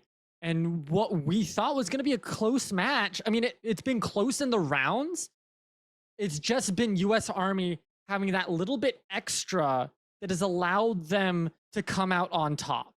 If it wasn't for one or two moments within these rounds, we could very easily see an even round score here. Yeah, the coordination, I think, coming out of U.S. Army has been, honestly, absolutely phenomenal. If you've got push coming in from one side, you've got cuts held up onto the other side of it. If you're holding down a main area, they've got a flank coming up underneath, and that transition to their attack side just as well. They took multiple points of entry, and then they just collapsed onto site to devastating effect. And now 6-1, it's do or die time. You have to go home or take the proverbial bus ride there, or go big or take the proverbial bus ride home, and you got to do it perfectly 5 times in a row. This is a tough hill to climb. Yeah. Defenders, protect your Bus bombs. ride to the Leave train defused by station for attackers. Mist almost here, as it has been Fighter absolutely wrecking the entire squad of Mist. Honestly, it's mostly been against Flexo because they're the ones been getting caught out in the early rounds, especially when U.S. Army was on defense, and then it's not just one, it's 2 and 3 before they're finally able to take Fighter down. And last round it worked out that they were able to take Fighter down early, but for now they just weren't able to close out those later stages when it mattered most. They were a little too aggressive, and it cost them dearly. With now backs against the wall, you have the one round, but you got to be perfect from here on out. Camera feed up and running. They've got the defensive setup here. This is probably one of the easiest ones for them, it feels like. But do they have what it takes? We're about to find out, because U.S. Army is going to be coming in hot and heavy. Yeah, they've got a little bit of sass here, right? Glaz is on the board. They've got that mountain, the walking drone, Monty, to take that critical space. Got some potential for some verticality, and now we're going to see that first engagement. Smoke comes out. Glaz just going to walk in and take a peek. Right? They've got breach opened up, which means some of this place is getting solidified. They are effectively pushing the defenders back farther and farther until one of their cut angles is just going to take them down. And it's the aggression, the measured aggression that we're really going to have to see out of Mist to shut down U.S. Army here. You see, they're trying to make something happen, but Louis takes out Kid Blade to start things off, and that's a huge start here for them, putting themselves up at least one, potentially more here, as they are gaining more entry, but this gas is slowing them a little bit, at least here on the catwalk. So as soon as they can make entry here, it's going to really point to how this round's going to go. All right, taking up some space onto the catwalk. They have that man advantage, so just need to get in a little bit more of that open area, and they'll be able to claim a plant. Now into a 5v2. Looking a little bit rough, but a shotgun comes out. Obsession's able to find one and answered back. Louis to take West off the board. Now into a 3v1. As it's going to be Obsession only alive, alone on an island, trying to bring this back into contention. He's got an uphill climb. Diffuser just went down, so it's a post-plant scenario. Time gonna start ticking away rather quickly, and now he has been called out as the Monty makes his way up to him, looking to try to get a shield bash. There's gonna be some pistol popping action, as you gotta have 7 seconds on the board to be able to get it, and they're gonna find it. Lobby cleared. Army's gonna take the map. Send Mist Esports back to the lobby. Another Icefire. Another absolutely devastating match. I promised this was going to be back and forth, and instead, I'm going to eat my words. 7-1 slammer. Yeah, I think with how the stats were looking, it should have been back and forth. But for US Army, they were able to step up when it mattered most. Fighter, probably the one to do it the most. At least on the defensive side, starting those rounds off strong, making sure that at no point in those rounds were Mist Esports ever comfortable. And we could see it here in the stats. Pin, topping it at 10-2. Fighter 9-8. They're only 9-8 because they were so aggressive that they were picking up kills and dropping after taking 1 or 2. So it really came down to not only would Fighter knock them off balance, but then Pin, Louis, MCQ, and Galaxy coming in, stepping up behind, filling that space, and not allowing Mist to ever regain their footing in the round, even to make a play happen, except for one time. Yeah, I think that's the big stat. You're absolutely right. Yes, Fighter doesn't have the best KD, as he's just +1, but look at the entry of Mist Esports. Denied. 1, denied. They won 0 of the entry battle, and that's because Fighter was just at every door, every single window, punishing you for not looking, punishing you for not having your gun up when the match has started, and they walk away with a 7-1 for it. I'm just absolutely blown away. Oh, okay, Yeah. Ice. Well, I mean, we've got one more that we're gonna be bringing to you in the best of 3s. We promised you 3. We've got one more, and we're hoping, fingers crossed, that this one might be a little bit closer. But you're gonna have to sit back and relax, because when we come back, it's the final map. Ayo.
What's up and welcome back, fellow Siege spectators and players. One more best of one, 2 7-1 beatdowns, 3 words. Do or die. We're on the last match of the night. I am the Reverend Whiskey Glitter, and still with me on the desk, it's Icefire. What you thinking? I mean, 2 beatdowns, one unexpected, one kind of expected. But now moving into Corvus Core versus Arcus, we have to see what these two teams are bringing to the table, because I've gotten 2 appetizers so far here, Glitter. I'm waiting for some meat and potatoes Rainbow Six Siege action to really satisfy my taste buds here. Well, on paper, Icefire, this one seems to be something that we can talk about, right? We do have a little bit of momentum on Arcus' side. They've got that win streak going on, but numbers-wise, we're very even down the middle. 3-3 on the win-loss, the fight for 8th and 9th place, respectively. And then stat-wise, I mean, they're doing the same dang thing. This should be a back-and-forth banger. Yeah, the biggest any percent difference was 5% there, but taking a look at Corvus Core here, and had a rough outing the last time they were here, but most played is Cafe, so maybe that might help them if they get that, but still looks, pretty standard across the board. A little bit for Marvelli, not as impressive as some of the players on these top teams. That's still nothing to scoff at with the 39 kills there. That is still a mountain to overcome. Yeah, absolutely. And let's take a look at the whole entire roster. Who we bring into the table for Corvus today. You can see it's Marvelli, Dox, Impulse, Blitz, and Soldier. Nothing real standouty, not very many names that I'm completely familiar with. But that just means they got more of an opportunity to impress us, right? And they've got some good stats on the board. They are active. It's very team oriented in that they're all getting the same number of kills, very assist heavy. You can see Marvelli sitting at that 15 already, 15 assists, So not looking too bad. Let's take a look at Arcus. Yep. Arcus now slotting in on the other side against him. Had that very heavy-handed win against Apex last time out, so that's where they get their 1 win streak going. Their favorites, Chalet, the 1-0 win there, but it's still something very even in terms of these kills for the players to watch on both these sides. This is one they can absolutely, both sides, make this a slugfest. 7-1, man, you seeing that down in the corner gives us a little bit of the shakes thinking of what we've seen earlier in this map. Hopefully not going to be a similar pattern going forward for this next one. Let's take a look at the team. How are we breaking it down? We got Recoil, CJ, Brendan, Oak, and Azo. And for the most part, they're working together. You can see those kills are relatively even between the top 3, Azo and CJ, coming up with those assists and more likely those utility numbers behind the scenes that we don't see here. So what happens a lot of the times is those are usually the aggressive util users getting caught out early, but going down for the sake of the team. And hopefully that's what we see here today, Whiskey. Yeah, absolutely. First, we got to find out, where in the world are we going? The battleground is set, and we're going to see a couple of bands off the board. One of them I'm happy to see, Skyscraper, get it out of here. But unfortunately, not going to see Nighthaven again. Lair, gone, not going to have it. Bank, Border, and Consulate to follow. It means there's only a couple that it could be, Ice. Looks like we're headed to Cafe. Headed to Cafe. Corvus Core, the one that they like to play on. Arcus potentially could struggle a bit. We saw last time how just comfortability, maybe not so much winning on the map, but just playing more on that map can mean the difference between an even map and a blowout. So we'll have to see here as we get ready to load into game whether or not Corvus Core can make something happen, or if Arcus are going to play spoiler and continue their win streak. But honestly, looking at the numbers that we saw here, Glitter, we said this last game, we're hoping for it this game, that it should be a banger bloodbath back and forth matchup and not a 7-1, 7-0 kind of look that we got the past couple of matches. Yeah, absolutely. And Cafe can kind of lend itself to that, right? It's 3 floors. You've got the third, which is that great window simulator. So looking to see some of those pace setters off the board, you know, castles being gone. This is one of those maps where you can kind of switch up how your bands play out. And it's one of the reasons I said I love this new band system, because it can be a very target-rich environment on who you're getting off the board. A simple castle ban here is devastating for some of those top floor extensions, which you have to have because it's all soft breach, right? I mean, you are not finding a safe space in sight almost no matter where you go. First, and here it is, like we were just saying, it's the off picks here. Buck and Warden the first to go. Yeah, and these are really going to be the ones that are going to really make or break the feel of a Cafe here. The ones that are going to decide how this is going to look to start us off. It's going to be Ying and Azami as those second bands. I think Azami, at least in 2 of the 3 matches, has been just said no to. Well, I mean, she's the #1 defender ban across leagues, across ranked, across casual, if there was bans in casual, right? It's the person you don't want to deal with. Having those Kiba berries, even though they're destructible now, can just put you in a position to completely redirect how the site flows. Those critical positions like piano are almost ungettable as you have just really a lot of number of just basically extra deployable shields, right? So you can hold up into piano, deny the great window simulator, deny your access into ticket with 1 person. So yeah, get them off the board, they're gone. And of course, take down Ying, that's the agent of chaos. That's the hatch drop of devastation, gonna be gone off the board as well. Ice, we're gonna start it up on the 3rd floor, and it looks like we're gonna bring a couple of standards to the table here. Yep, and getting the finishing touches on the defense for the side of Corvus Core. You have to see how they decide to play this out a bit. These numbers weren't heavily skewed one way or the other. They were very, very even. So that means we should expect some more conservative play coming out. Nothing too aggressive, but anything can happen right now as we're just trying to get some entries opened up onto this map to start us off. Yeah, one glaring thing that I'm looking at here is there is no denial, right? Love to see a mute up here on the top floor at the very least to help hold on to your position, to help hold on to ticket, to be able to hold on to pixel. You know, instead, they're going to get free reign. They're going to be able to open that up. And if it's not contested from anywhere, that's some free real estate taken very early. Everybody up on the 2nd floor outside of Marvelli, who does have that C4, the potential to stop any quick action or maybe catch somebody slipping when they make the rotate in to ticket. They already put some pressure there. They're going to start opening it up and getting themselves in a position to plant.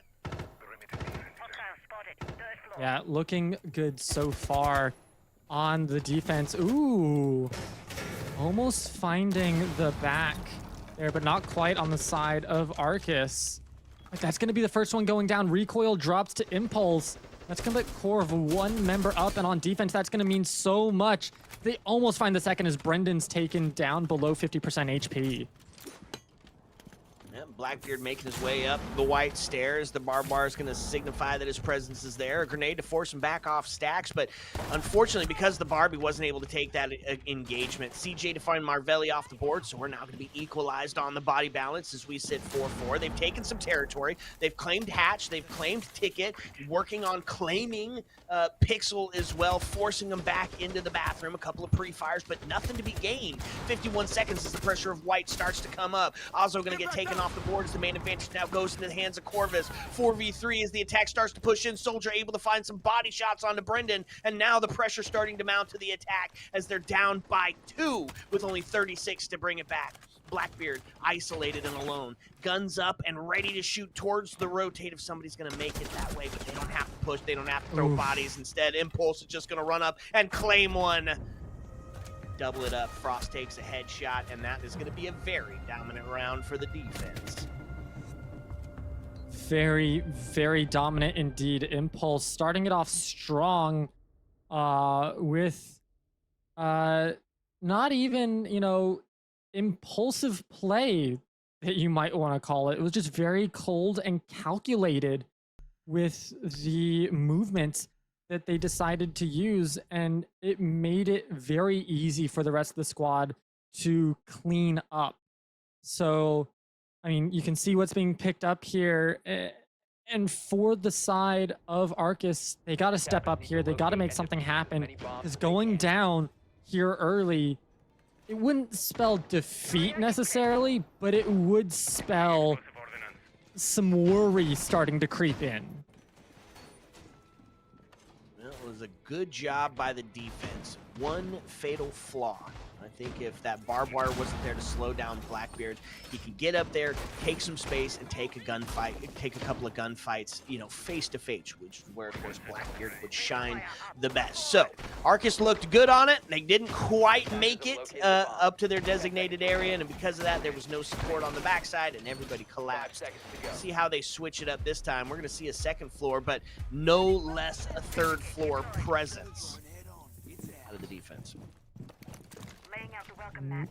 None indeed. And now the rotates that need to come out from Arcus are really going to make the difference here, I think. Once they start putting the foothold in, rotating around, trying to find agency within this map, that's going to be the difference maker here.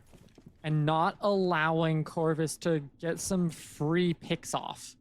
That's really how they were able to start the last round off so well, is they got the free pick by Impulse, and now it's Docs not taking a lick of damage, just immediately deleting Oak off the map. And with 2:15 left, there's still plenty of time to recover, but it's not going to be easy. Attack making their way into piano area as the smokes ring out, going to put some pressure onto Pixel, and they're able to force him back. The shield goes down, but that's going to be Marvelli to take Azo down with P10 Roni. Now made it up into the bathroom. Some pistol shots ringing out as they're looking to solidify the kill. Takes a quick swing, going for the knife as the blitz flash goes off. A little bit of panic sets in as the bathroom's there. Shots back and forth. Okay. We find ourselves in a 3-2, still putting pressure onto that player in the bathroom. As Recoil doing all he can to try to get that kill. Unsuccessfully at the moment as he's able to rotate back around. Now find themselves ice in a 3-2 with plenty of time left on the board. Plenty of time, starting to work their way around this map.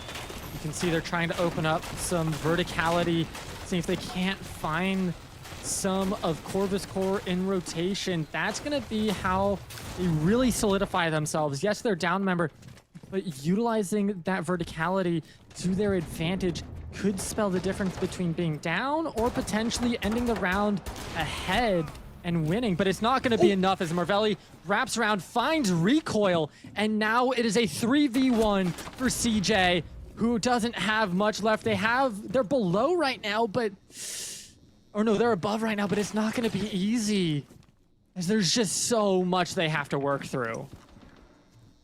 Yeah, 40 seconds left on the clock. We'll start ticking down, which means you're going to see CJ just get aggro, right? Take a couple of swings. If you find yourself an extra pick or two, put yourself in a position to maybe bring this one back around. Some damage done. They now know that he's on the pillar side of it as a flash goes out through the rotate, looking for a second, trying to find somebody rotating, but they're not going to show the bodies. 22 seconds, and it's just hold and wait.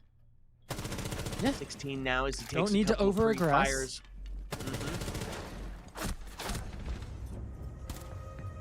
Knew where he was.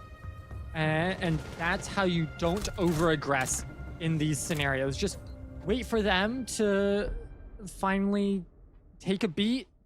You breathe and you go for it. You don't over-aggress. You don't throw everything at it immediately, because that's when they're gunning for it. But if you kind of burn that energy a bit on their end, don't let them grab something early and start to chain that momentum and kind of kill it right there, much better chances of winning. And that's exactly what they did for Corvus Core to just chill, take that round. Attackers Now need to move into locate this and defuse one. bombs.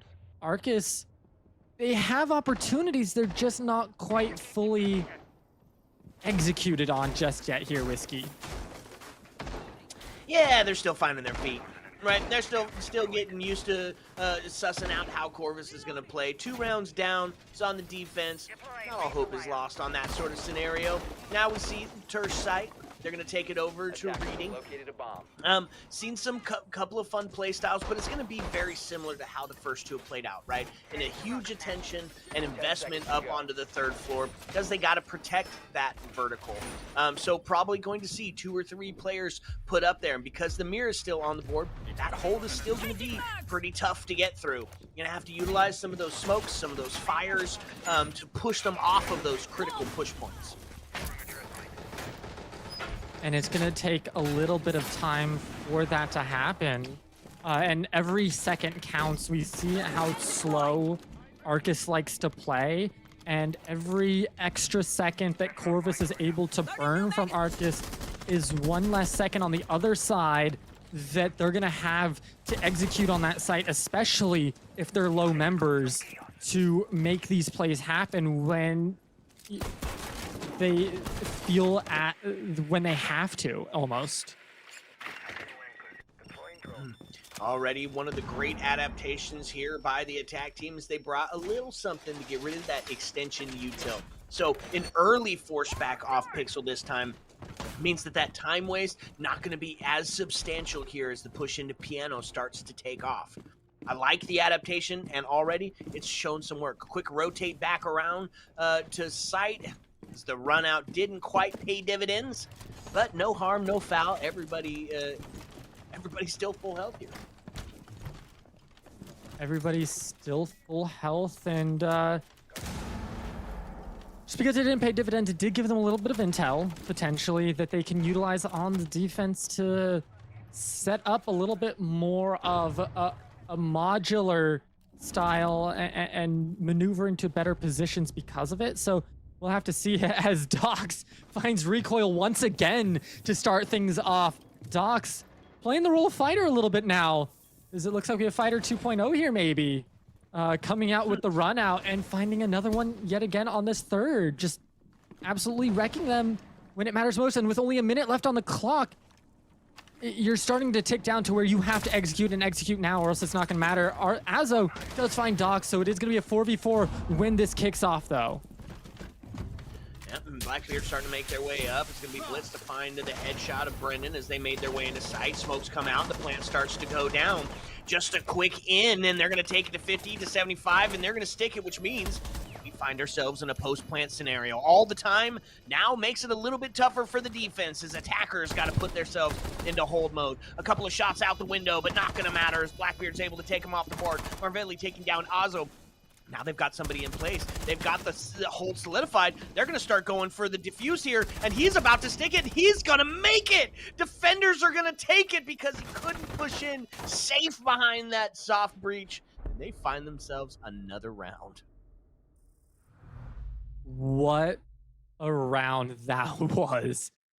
Pros don't fake, pros stick it through to the end, and that's exactly what they did. They found a little nook that would just barely protect them enough, as we saw that it would have taken them pushing through that fireplace to get through, and they just didn't have the time. They were able to stick it through. Mira Blackbeard taken off the table here. Corvus Core riding a bit of a high after that round, it feels like, getting that stick.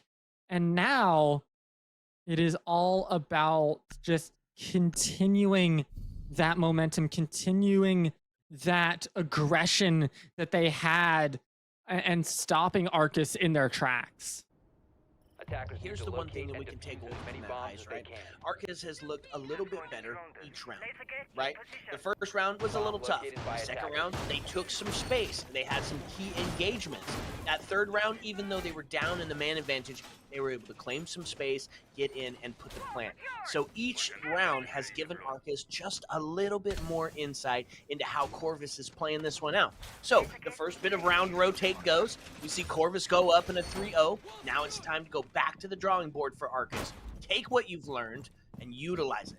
We're going to see it playing out here on defense. They're going to double up on the intel. Valkyrie and the Yokai drones being put out. Double up on the area denial with the Goyo and the smoke, and then a little bit of that long-range devastation. A Rooney on the board to make sure that you can't just push in. This is a good defense. We'll see what Arcus has brought to the table to deal with it. Yeah. Spotting out a lot here. Lots of intel being pulled from these cams, and it means that for the side of Arcus, they should be able to utilize them. There's just a little bit, but CJ, once again, Docs starting things off, finding 2 before getting taken down. Huge start to the round for Docs and Corvus Core. I mean, anytime we see them now, we have to expect Docs to start things off. Yeah, he's showing aggression. He has that long-range gun, and instead, they find 2 out of it. They'd come away with the body balance while losing a man, but trade was worth it. So now a little bit of a reassessment here. They're going to get some drones in to take a look. That Brava has taken the Yokai, so a little bit of sight, a little bit of intel from above, and some disorientation should they get active, be able to bring that one to it. Looking for a kill back towards the freezer. Not exactly sure where it's at, even though there's somebody in sight with a drone. They take the clutch drone down, and that reveals the location as a quick shot goes by. A couple of pre-fires back. Nobody worse to wear. Glass pushed up onto the breach, ready to take somebody if they should get a little bit close to get punished, and he's got a cut onto the hallway. He's going to need to find one for it as well. They're going to open the door, but the player in Harry Potter has something to say here, Ice. Indeed they do. I mean, you can see the rounds flying by. Brendan sitting about 50 HP. Doesn't have a lot to work with here. This defensive setup here is doing well, but Marvelli gets taken down by Ozzo and Impulse is taken low. This is the opportunity for Corvus Core as they now have the lead with Impulse also taken down. It's all up to Blitz in this 1v3 to make something happening, to claw this round back, but it's not gonna matter as Ozzo cuts them down for their first round in this map. All right, Arcus with some signs of life. Round 1 hurt, round 2 was learning, round 3 was prep, and round 4 was the win. They sussed out the intel, they found where they were sitting, and then hit the 3-2-1 go, collapsed onto the site, and they find themselves a win. And now they're going to take it up to the 3rd floor, right? Now Corvus is going to just keep the routine going, not going to ego check base or the bakery area, take it up to the 3rd and see if they can hold on where they won last time. Bombs. Yep, and I mean, that was a really good, slow, methodical, well thought out attack coming out of Arcus. Started off strong for Corvus, but just wasn't quite able to clean it up in the end. Took a little too many ego peaks, and it meant that they were a little lower on health than they should be. And now it is all about bouncing back for Corvus Core, and for Arcus about continuing that momentum. Defensive setups getting set right now for Corvus Core as they have to kind of think through what went wrong last round, what can we do to come back, and not to think too much and get bogged down by it, but just recognize your mistakes and bounce back. That's the hard part, is too many teams get bogged down and not enough bounce back. Well, here's part of what we're seeing out of Corvus. It's almost the exact same setup, right, that they're bringing to the table. Frosted in those critical push point areas. Still got Mozzie and that intel with the P10. Still got Aruni trying to bring some of that long range, but they're all holding the same spot. So if that's going to play out for somebody, if Arcus has recognized that, then they're going to come up with a round 2 here if as long as they can work it a little bit different than they did the first time. Going to get some drones in and try to suss out where everybody's at. Start to just right out in the open on piano. Tons of intel going to be fed by the Twitch here.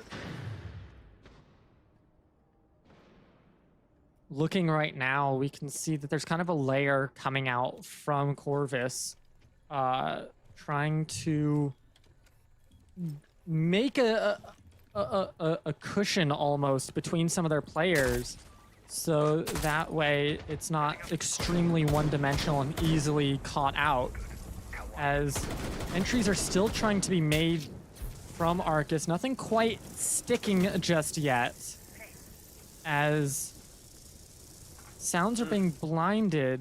Ooh, these are close moments here. Yeah, that's tough. Now a C4 rings out. It's going to take Brendan off the board. Yeah, absolutely baited. They weren't able to take that space against that Pixel player either, so that devastating position will remain. They do get the deployable down. The player is not forced back as the fire's just going to completely miss it. Marvelli good for 2 now as the P10's going to ring out and find another kill. That's going to put the body balance heavily now in favor of Corvus. And I mean, come on, like that is some insane pixel peaks there.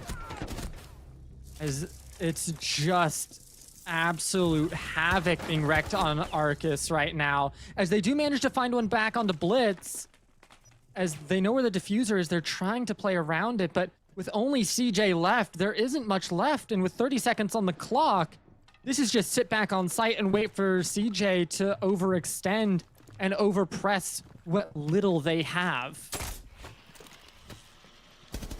Absolutely. So now they get themselves a little bit of intel as the Grim Bees go out, and the ADS is going to take it off the board. You know, the hold is in piano. 10 seconds left. Might try to pad the KD a little bit here with a couple of shots. Not going to happen. Doc's going to continue his reign of terror, find another one, and this was a very dominant round for the defense. Yeah, and we're going to get a timeout here from Arcus. I think this is a good one. Taking it a little bit early. We saw on the last maps, it was always backs against the wall, take the timeout. You have some time here to experiment with this timeout a little bit, say, hey, this is our idea, but we have a round to lose. We have a couple of rounds to lose with formulating exactly how this works. Now, we won't be able to take another one, but at least trying to fine-tune something. Saying, yes, it works, now let's get it to here. So we'll have to see what they come up with, because we're very realistically here, Whiskey, in another 7-1 territory. Well, here's the deal, right? I think a timeout here is very smart. It's the last round of the first half, right? And what do you need? You need to come away with that standard split. You need to come away with 4-2 so you're solid going into your defensive half. Yes, the score line does read that it is a domination at this point, as we've seen several crazy rounds go to Corvus. But if Arcus is able to find the round here, right? If they can come up with that 4-2 split and then take to defense, which Cafe is defensive sided, if they can capitalize on some of those previous mistakes, we might just find ourselves a game here. That's what we hope to find here, but from what we've seen so far, it can be. But we've had hopes in the past, and I'm not gonna have too much hopium yet, as we've been let down in the past here. I believe, Arcus, you got this round. Bring it back. Now's your time to shine. Let's see it. Field, I believe that we will win. I believe that we will win. That's what's going through the heads right now, because something has to happen to turn this around, because it is a little rough here as things are getting started. All right, defense looking to solidify a 5-1 half is going to really lean into the intel. Both Pulse and Valkyrie on the board, trying to find some more of that success that they found with those early C4s. Specifically that last one as they took ticket. Now some shots being fired down as it's going to send them running for the hills. That's all the way from the roof that they're putting pressure onto this player inside of mining. Just another little bit of layer there from the attack. I like the attempt. Didn't quite get it just yet. They've taken some space. They've taken some intel. And they've taken a little bit of comfort from the defense. Yeah, and this is exactly what Arcus need to do. I like the look of this so far. They still have 2 minutes, so it's not like they're having to race either, as they do find a good opening onto Blitz. The first round where they're not the first one's getting taken out, but it's going to be the wraparound of Soldier stopping Recoil from taking down Impulse, and that's going to make it a 1-for-1 trade overall in the early stages of this round. But as we tick down ever so close to that 1 minute, we're at 90 seconds right now. Things are starting to heat up here, Whiskey. In what world is Soldier not droned out? Oh. That was a huge flank as they take Recoil off the board, and look at that. Oak, though, able to respond, standing tall as a tree, is able to find three. Okay. Looked and finds his triple, and almost single-handedly, with 5 HP in a dream, brings this round back into contention. Brendan goes down as Marvelli's able to find one. The frag leader on the side of Corvus, looking to try to dominate here in this 1v2. It's a low health. If he can get Azo taken down, then Oak is but a bullet. Making his way up the stairs of White. Put a little bit of pressure. What you got? This is where players become legends in these kinds of scenarios. Marvelli, yes, there's only a little bit on Oak, but that doesn't mean that they can't find a quick slip behind and take them out. It's going to be ever so close here in these final seconds. Something's got to happen. Someone's going to break. And that's where everything's just going to be blown wide open. Made the full wraparound. Looking towards the pressure from White. Plant starts going down. They're going to take it to 50, to 75. A post-plant scenario is in the grips. Takes the shot onto the 90. Not going to find it just yet. No damage done as he swings in towards it's going to find one. Marvelli on the triple kill, now into an old-fashioned 1v1 showdown. Azo, the difference between a standard split and a total domination of the first half. Opened up the vertical, so you've got to play around with trying to find him first, and instead, it's going to be a pistol to take him up the White stairs. Takes the drone off the board, no intel to be had. A quick couple of peeks as you can see Aim Lab starting to pay off as he's looking for the kill, but it's behind the bar as they play a little bit of the ring around the rosy. It's going to be Azo to save the round in a standard split. We'll find us on the first half of Cafe. Arcus going on to their defense, and they might feel a little bit good with that momentum. Yeah, Arcus definitely feeling good after taking that round. Absolute just nail biter at the end. Pacing where that final player was based off of where the bullet trace was to pop up an insta flick and make those shots happen. And like you said, it put them on a standard split. And now Corvus Core has to close it out here. But Arcus is on the favored side. And we've seen that they have what it takes in those clutch moments. It'll be up to Corvus Core to come up with something creative on the attack to close us out, because it's not as easy in past where you only had to win one. Here you have to win 3 without Arcus taking, what is it, 5. I can't do math. Don't make me do math. That's rule number 1. Never do math live on stream. It never works out. This is what happens when you put a producer on the mic. I don't have calculators in front of me. Okay, here we are. We're going to see a little bit of the op swap. We're switching gears, and we're going to take it up to the 3rd floor. Band-wise, pretty interesting, right? Brava gets taken off the board. They've been using it looks like they're going to try to lean into some of that gadgetry, specifically right now. The Banshees, the Mute Jammers, and the Fender. Gonna make it tough to find some space when you're pushing into the 3F, especially because, as we talked about in the pre-show, Castle is on the board, and I think one of the big differences in the defense, we'll see if it plays out here. I love the stall capability, the pace that Castle's able to set, and on the great Windows simulator that is the 3rd floor of Cafe, feels like the right call. It does. I think this is the right start. Question is, can they execute on it? We've seen them alter a little bit in their executes on the side of Arcus, but really, it is now all about Corvus and whether or not they're able to execute on their attacks. That's where the onus lands right now.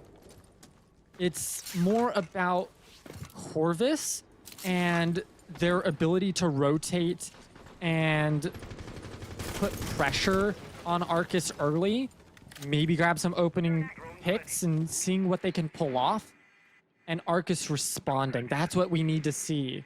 Is some good drone work here from Impulse is gonna spot out some early, but it's gonna be a trade to start things off as Docs finds CJ, while CJ finds Marvelli.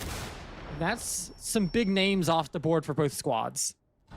Yeah, here's the big impact of that. You just took down the top frag and your entry, and what did you lose, or what did you gain in return for that? You got the Castle, which, you know, doing okay on his KD. He's 4 and 6. He's had a couple of kills, but his utility already down, already passive, so you're not losing anything on the trade for that. So now Blitz make the drop down to red. They're going to push up onto Mute. It's a pistol pop to find that kill. His soldier's able to take him down off the back of a flash, so now the main advantage into the hands of Corvus.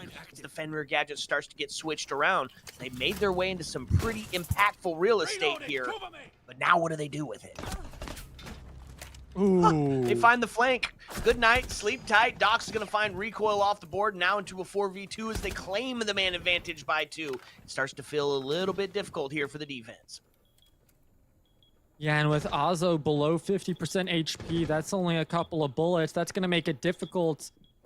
As playing around Bar here, you're going to have to make a massive play on the side of Arcus, bigger than what we saw last round, because this is an uphill battle of momentous proportions.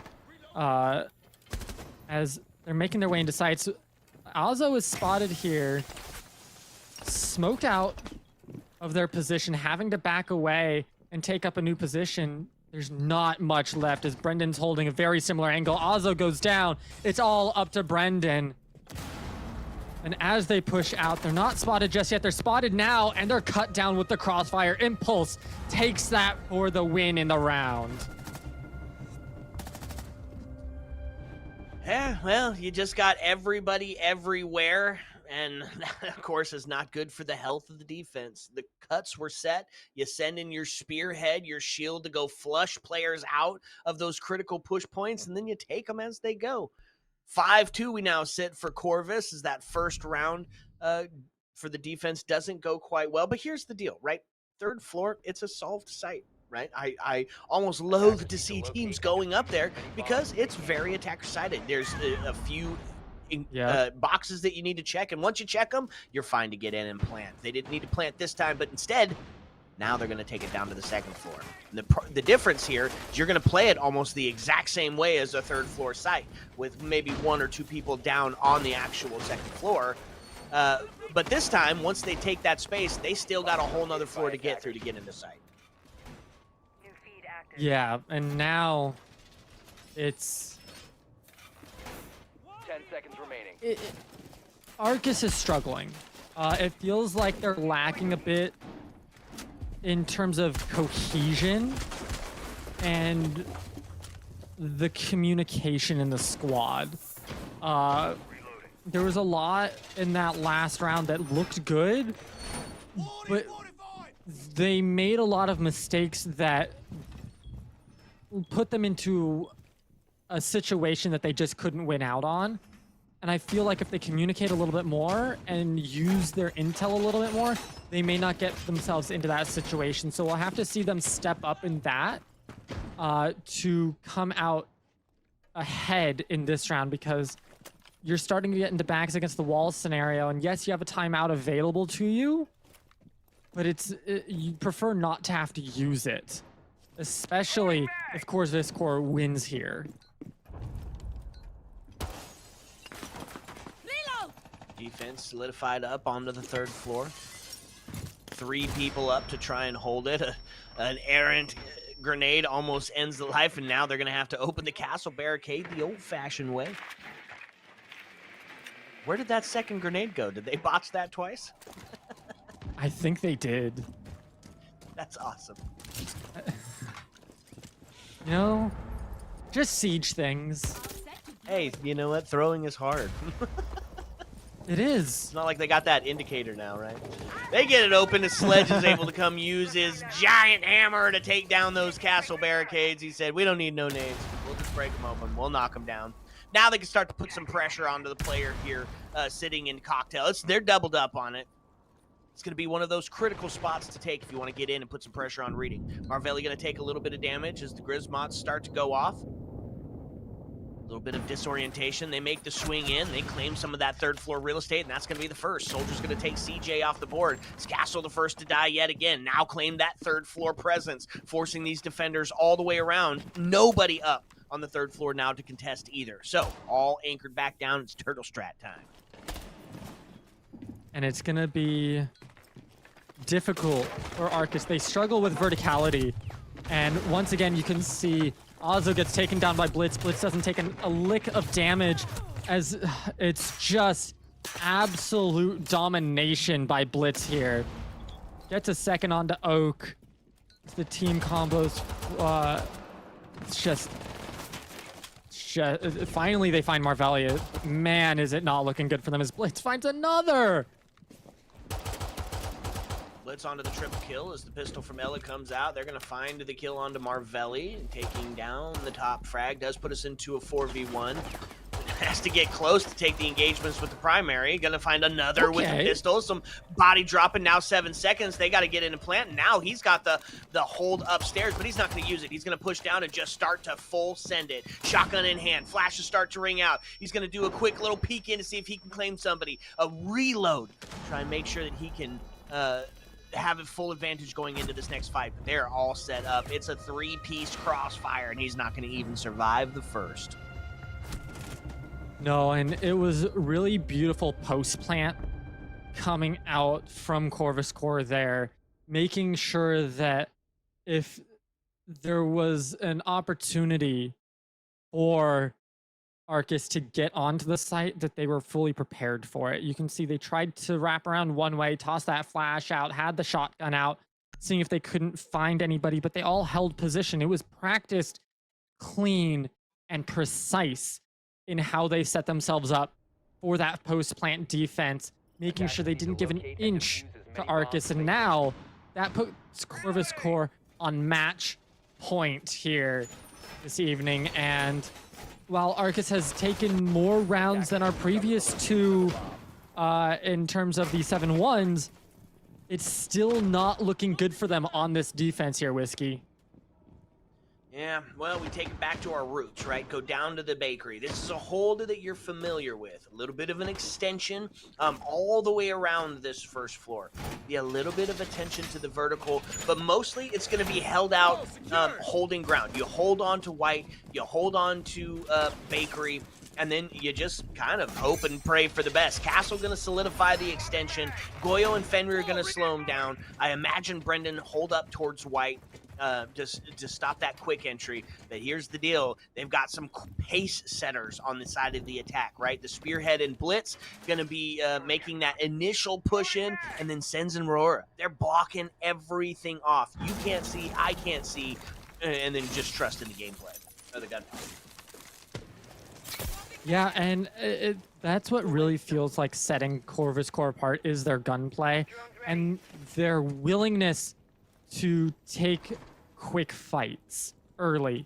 Arcus aren't really set up for that, it feels like, be it mentally or positionally, and it makes it very difficult. As you can see the combo coming through, Soldier getting burned a little bit on the entry, Flash as well as they get taken down. CJ finds 2 before Impulse finally cuts them down, and that means this is really the first opportunity.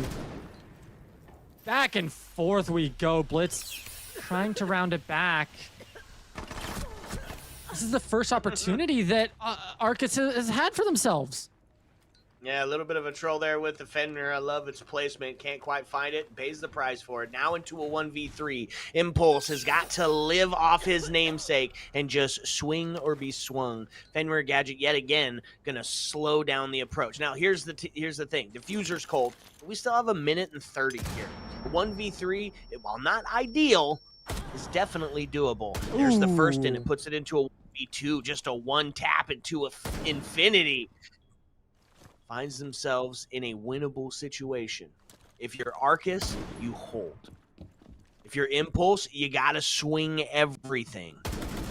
One's making it, and that's unfortunate. The 1v1, they didn't isolate, they didn't push together, and he's got the intel that he's up top. So instead, he's just gonna go around, put a little bit of pressure on from the back, those Sens gadgets, grab the diffuser, and then just go ahead and get themselves set up for a plant. Can't quite see him. Sens gadget pays off. He's able to grab the case, and now inside, going to put it into a plant situation. The big rotate back around, but it's slow going here for recoil. Takes a couple of shots, but they are already out of sight. They've got the sight lines, some cams set up to watch it.